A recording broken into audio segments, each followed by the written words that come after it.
Hello there, everybody. I just wanted to say a very warm welcome to this interview with none other than Dr. Frank Sabatino. Hello there, Frank. I hope you're feeling well this evening and not too affected by the current coronavirus situation. No, thank you for having me on this little cast that we're doing. No, everything is basically okay. We're just hunkering down here in the USA, you know. Great. Okay. Well, the reason I wanted to talk to you is because obviously I know that you have an absolutely unique take on health and well-being in general. And I know that from our conversations that you've got some pretty interesting takes on coronavirus. And from a health perspective and possibly from an intermittent fasting perspective, given that you are one of the world's leading experts in the field of fasting anyway. So tell me a little bit about your background, first of all, so we can share that with our viewers. Well, currently I'm the health director of the Balance for Life Health Retreat in Deerfield Beach, Florida, which is right on the ocean, which is a live-in residential retreat that is grounded in plant-based nutrition at a very high level because we have no added salt, oil, and sugar. We keep it very clean and extremely exclusively plant-based. We have a whole program that centers around stress management, physical activity, and we're one of the few centers in the world that does water-only fasting to help people recover their health. My background in science is that I spent pretty much a decade getting my PhD. First of all, I'm a chiropractic physician, and I got my PhD from the Emory University School of Medicine in neuroendocrinology and cell biology. And I was very fortunate to be on the faculty of medicine in the late 1980s at the University of Texas in San Antonio, where we pioneered some of the original work on calorie restriction and aging. So the aging field, the aging research, biological research, this has been a big part of my life over many, many years. Well, yes, that's right. And I know that because, of course, when I originally got into writing and researching anti-aging information and writing my books and so on, of course, I was referencing this Sabatino FD without realizing, of course, that it was none other than you. And when we met later on, we suddenly realized and put two and two together. So it was for me quite a thing to actually meet you, given that you've done all this work in gerontology. You were privy to my checkered past, yes. Indeed, that's right, exactly, yes. So let's quickly move on because we don't want to make these recordings too long. What we actually want to do is really get right to the point and drill down and talk to people and share information about exactly what we should be doing to shore up our immune systems against this current coronavirus threat, COVID-19, as it's also known.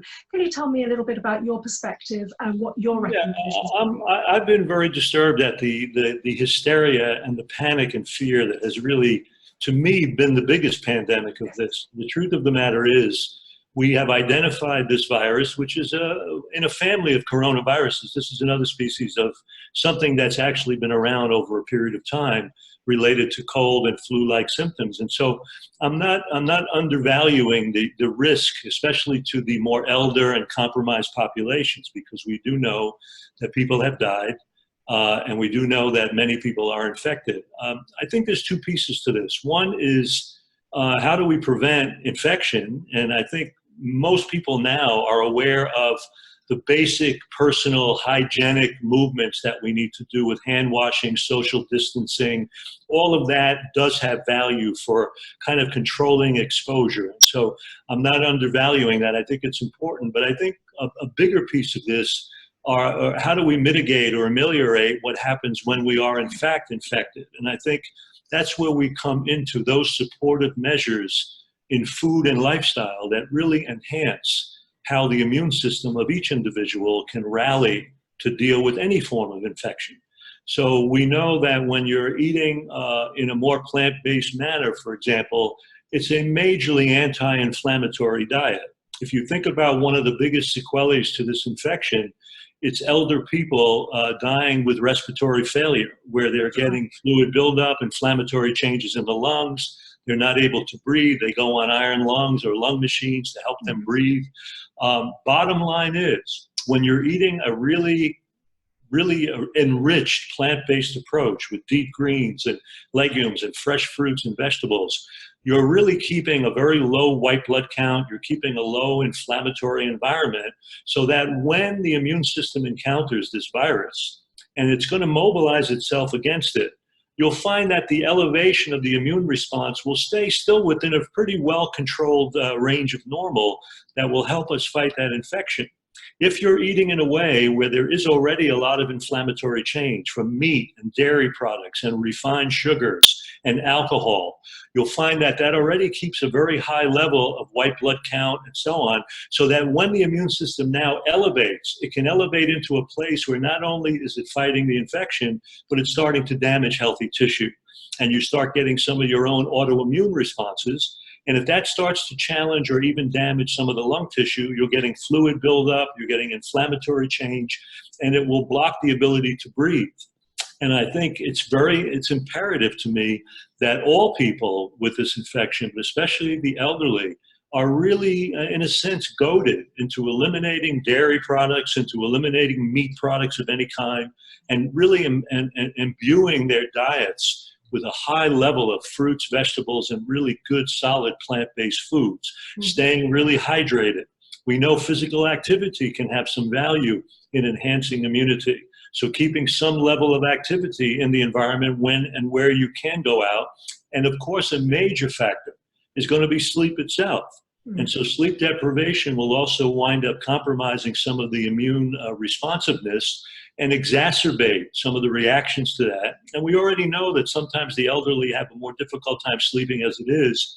So physical activity can get you to that place where you can get into a state that makes sleep easier. It will raise certain chemicals, endorphins, and then eventually even serotonin, which is a transmitter of sleep. And that sleep and the recovery from sleep is so powerful in any form of infection. So having that happen is very critical. So the food choices to me is where it begins. We've got to stay in that plant-based mode, get some modest activity, get fresh air, sunshine. We know that viruses, as a rule, do not fare well in elevated temperature. Hopefully, as this climate gets a little warmer now in many parts of the world, that will help. But I think there's two pieces: doing those basic sanitary procedures of washing hands, social distancing, all of that, but realizing the power that the lifestyle factors have for helping the immune system regulate a response that will take care of the virus without harming the body, and doing all the things that the body in its wisdom is capable of doing in the face of an infection. Yes, that's absolutely right. I've noticed that most of the whole food, plant-based vegan eaters that I know say that they very rarely get colds and flus. So there's definitely something to that. Well, remember, in this infection, 4 out of 5 people are basically having pretty mild cold and flu-like symptoms. That's right. And in that other piece, you're dealing with more compromised elder people with already health issues. And look, there's no question that this is an issue. From the time that it started in the United States, in January 15th, the first case, there's been over 4,700 infected people and 93 deaths. And I want to put it in perspective. In that time, from January 15th to now, that 2 months, while we had 93 deaths from this infection, we had 120,000 deaths from the complications of heart disease and obesity, which are lifestyle pandemics. So I tell people, what's the true pandemic? Yes, we have to deal with this. We have to take precaution. We have to take proactive steps. But one of the biggest proactive steps, and I can't emphasize it too strongly, is eating in a plant-based manner. Yes, I agree with you. And obviously, we are on the same page together with that. But let me just play devil's advocate for a moment, because I have had this said to me by older people, for example, and people just out there in the general population. And they're saying, well, coronavirus, COVID-19 is around at the moment. Is it not too late for me to start eating a whole food plant-based diet? Should I not have started that, months ago or even years ago to actually be reaping the benefit of it? Is there any value in people transferring to earlier is always better. Earlier is always better, but I have to tell you, in counseling people and dealing with people clinically all these years, my opinion is it's never too late to start. I mean, we see recovery, and we see responsiveness, we see resilience that happens in the population of people no matter when they start this. I mean, think about this. If you're eating right now and you're loading up on dairy products and refined sugar, which is compromising that body, making it much more prone to infection, just think about how stopping that does. It just eliminates a lot of those prostaglandins. It eliminates those insulin-like growth factors and things that program, a lot of changes that will affect how the immune system functions. So my personal feeling is it's never too late to start. And I think the more you can do that now, the better. And just generally watching the amount of food too. And that's where something like an intermittent fast may have value, where you have a time-restricted pattern of eating, where you're giving the body a chance to eat within a window of time, maybe 8, 10 hours, let's say, and the other 14 to 16 hours, you're giving it a chance to incredibly rest. And if you're eating in a way where those foods are very creating a state of very low inflammatory change or none, think how beneficial that's going to be at any age. In fact, it could make the difference between life and death for someone. Fair enough. Absolutely. I agree with you. Now, just to finish, can I just touch on the thorny topic of supplementation? Now, of course, as people who eat a whole food, plant-based, vegan diet and live a healthy lifestyle, we know that things like B12 are indispensable, and we should also probably be looking at certain types of plant-based essential fatty acids, so the omega-3, 6 and 9 type of profile. And so I was just wondering whether there was anything else that you think might be worth adding to the mix. I've had thoughts about D3, zinc and so on, but I'd love to get your take on that. Yeah, I think the data is pretty strong on the fact that things like some form of zinc can be helpful, some additional levels of vitamin C, though when you're eating a plant-based diet is so over the top with C, but again, in a compromised population, would they benefit by having some additional ester C with bioflavonoids? Probably. It can't hurt to have that little extra. We know that some of the spices and herbs may have some value. There can be things with ginger or turmeric that are again, it centers around what's going to really reduce inflammation in that body. Mm-hmm. So if you look at the omega-3s, you know that they have an anti-inflammatory component. If you look at things like turmeric or ginger, they're going to have an anti-inflammatory potential in that system. So I think there's value in adding some of those things to this overall program, but I still like the idea of people spending their food dollar on food and not on supplementation, because too often we're goaded into a false sense of security that by loading up on these isolated bottle pills, that it's going to somehow compensate for a dietary plan that's really not adequate or healthy. And we're emphasizing here that just think about nature's bounty and that wide range of greens and legumes and whole grains and fresh fruits. They're going to provide an antioxidant content that's about 50 to 60 times more than any other eating plan. They're going to provide this major anti-inflammatory component. And then if you wanted to add something like a little zinc or vitamin C or even echinacea or turmeric or ginger, could you do that? Yeah, you could do that as a little backup, but I still like the idea of taking your money and spending it on food, using that food dollar to really make that food your medicine, because that's really the way to go. Yes. Completely agree. A lot of people will say, and I've seen this in a lot of Facebook groups and so on, a lot of people say, I would love to be a vegan, but I can't afford to do it. Now, my response is always, well, how much do beans cost? How much do the staples of life cost? How much does rice cost, and so on? What's your take on that? That it's more with all due respect, that's really an ignorant approach. In this regard, is that when you look at foods that give you that greatest bang for your buck, that low calorie density and high nutrient density, there are things like fresh fruit, there are things like greens, there are things like legumes and grains, which, they're so inexpensive to buy. Think about buying a pound of beans and a pound of, let's say, quinoa or brown rice, and then buying a few pieces of fruit and buying some of the greens. You can do this on a very low budget. I mean, you can teach people how to eat a few dollars a day on this diet and stay incredibly healthy. So I think they've looked at stores like the Whole Foods of the world, and things look so expensive, when in fact the basic staples of whole grains, some simple fresh fruit, and this and that are going to be well within the budget of even people with relatively lower incomes. Yes. And I've done this, and I know you've done this at times when we had no money in our lives, when we were living on shoestrings and budgets, and we were able to eat rice and beans, or eat, rice and beans and a few veggies and maybe a piece of fruit. It doesn't take a lot of money to make this happen. And I think people need to know that, and maybe that's part of our job, to really educate them into understanding how they can really live on a really low budget and feed a family of this kind of food. And I think things like these pressures in the world, these challenges may be just the thing to get people to understand that they need to shift into some of those eating habits.